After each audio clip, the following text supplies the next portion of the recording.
National monetization pipeline का, और उस कंपनी में आपको नया निवेश और नई धड़कन आती हुई दिख रही है। लक्ष्मण जी, अब आपके पास खबर है रियल एस्टेट स्पेस से एनबीसीसी पर। वाकई ये दरअसल खबर एनबीसीसी को लेकर कह लें या फिर दिल्ली वासियों को लेकर कह लें ज्यादा बेहतर होगा। दिल्ली वासियों के लिए अच्छी खबर यह है कि सरकार ने एसेट मोनेटाइजेशन प्लान के तहत कई सारी कॉलोनी को आइडेंटिफाई किया है, पहचान किया है, जिसको एसेट मोनेटाइजेशन करके उस कॉलोनी को रीडेवलपमेंट किया जाएगा। इसमें दिल्ली की कॉलोनी में सरोजनी नगर, नरोजी नगर, नेताजी नगर, श्रीनिवासपुरी, मोहम्मदपुर, कस्तूरबा नगर, इन सारी कॉलोनी के रेजिडेंशियल कॉलोनी वहां पर है। आप गए होंगे वहां पे, तो वहां पे रेजिडेंशियल कॉलोनी का रीडेवलपमेंट होगा। इस पे करीब 32,276 करोड़ रुपए के निवेश का अनुमान है। और इसके अलावा घिटोड़नी में भी ऐसे ही कॉलोनी की पहचान की गई है, जहां पर रेजिडेंशियल और कमर्शियल दोनों तरह का रीडेवलपमेंट किया जाएगा और इसमें 15,000 करोड़ रुपए के निवेश का अनुमान है। और रही बात एनबीसीसी की, तो मुझे याद इसलिए आ रहा है एनबीसीसी का नाम, क्योंकि जब आप all India institute of medical science के चौराहे से गुजरेंगे आईएनए मार्केट होकर के, अगर आप दिल्ली में रहते हो तो देखिएगा लेफ्ट हैंड साइड में बड़ी अच्छी बिल्डिंग बनाई गई थी, वो भी मोनेटाइजेशन करके बनाई गई थी और वो भी एनबीसीसी ने बनाया था। हालांकि ये पूरी प्रक्रिया में सरकार की कोशिश ये है कि लैंड को पब्लिक प्राइवेट पार्टनरशिप के आधार पर डेवलप किया जाए। एक एसपीवी को लैंड पर ट्रांसफर कर दिया जाएगा, वो एसपीवी ओपन टेंडर बुला करके जो सस्ता बिड करेगी, कम बिड करेगी, उसको बोली सौंपेगी और उस कॉलोनी को रिडेवलप करेगी। लक्ष्मण जी, जरा आप हमारे साथ बने रहिए। एनबीसीसी का मॉडल मैं जरा बाद में उस पर ध्यान दूंगा।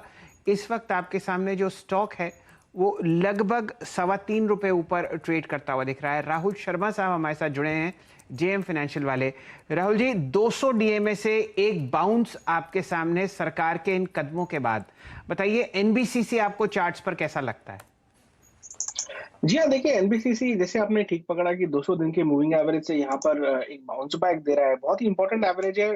तकरीबन दिसंबर 2020 से ये एवरेज टूटा नहीं है और स्टॉक में आज अच्छे वॉल्यूम्स के साथ बाइंग देखने मिली है। टेक्निकली इसका जो सेटअप है काफी इंप्रूव हुआ है और मेरे हिसाब से यहाँ पर स्टॉक अपने 20 दिन के मूविंग एवरेज यानी कि 48-49 की ट्रेजेक्ट्री में जाने की पूरी कोशिश करेगा। मेरे हिसाब से 42 के स्टॉप लॉस से यहाँ पर लॉन्ग व्यू में बने रहे और मुझे लगता है कि एक बार 48-49 का अटेम्प्ट यहाँ पर बिल्कुल होना चाहिए एनबीसीसी में। चलिए, अब आपको पब्लिक पार्टनरशिप पर जहां पर एनबीसीसी काम करता हुआ दिखता है वो उस पर एक नज़र डालिए। सरकारी रियल एस्टेट कंपनी है जो आपको सरकार का रियल एस्टेट डेवलप करती हुई दिखती है और वो सरकारी कंपनीज ही खरीदती हैं। दिल्ली के कुछ हिस्से जहां पर पुरानी रेजिडेंशियल कॉलोनीज थी, किदवई नगर जैसे, जी हाँ, किदवई नगर, सरोजनी नगर, उन सब का आप फेरबदल होते हुए देख चुके हैं पिछले 5 साल में।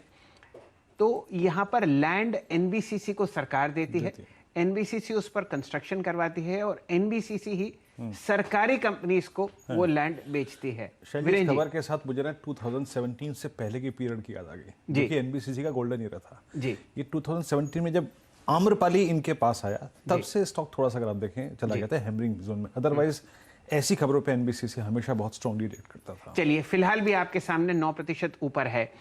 लक्ष्मण जी, आप इसमें कुछ और टिप्पणी ऐड करना चाहेंगे? ये जो पाइपलाइन इंफ्रास्ट्रक्चर की है जिसमें 6 लाख करोड़ रुपए जोड़ने हैं सरकार को सन 2024 सन 2025 तक, ये उसका अहम हिस्सा है।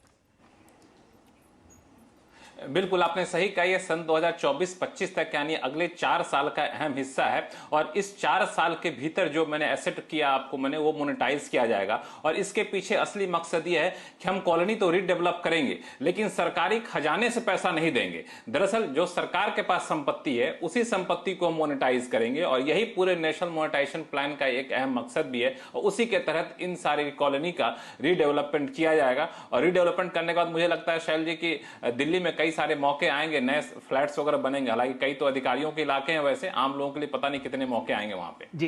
तो दिल्ली का जो दिल है सेंट्रल दिल्ली, वीरेंद्र जी, वहां पर भी आप कई कॉलोनीज बनते हुए देख रहे हैं और ये 50 साल पहले जब आप समझिए कि मिनिस्ट्री सेटअप करती गई थी तो ये ब्यूरोक्रेट्स के लिए कॉलोनीज बनाई गई थी और वो 2 फ्लोर के मकान हुआ करते थे। वीरेंद्र जी, कई फ्लोर्स में आप ड्राइंग रूम में क्रिकेट भी खेल सकते हैं, इतने बड़े बड़े फ्लैट थे। मैं बता रहा हूँ आपको क्योंकि बचपन अपना वहीं बीता जी। और अब उन सब कॉलोनीज को आप रीडेवलप होते हुए देख रहे हैं। जितनी भी साउथ दिल्ली, सरोजनी नगर, नारोजी नगर की जो कॉलोनीज हैं, उन सब का फेरबदल आप ऑलरेडी होते हुए दिख चुके हैं। वहां पर अब लैंड यूटिलाइजेशन हो रहा है मल्टी स्टोरीड बिल्डिंग्स की तरफ, और सारी की सारी चीजें आपको सरकार बनाती है, सरकार बेचती है और सरकार ही खरीदती है, तो इसमें रिस्क नहीं होता। बसे हुए शहर को ढक के काम करने की कला एनबीसीसी के पास ही है, आप यकीन मानिए। चलिए, तो ये आपके सामने बहुत बढ़िया खबर आती हुई दिख रही है लक्ष्मण जी की तरफ से। और जो पूरा लक्ष्मण जी, कितने पेज का डॉक्यूमेंट है जो नेशनल मोनेटाइजेशन प्रोग्राम है? ये दरअसल 2 वॉल्यूम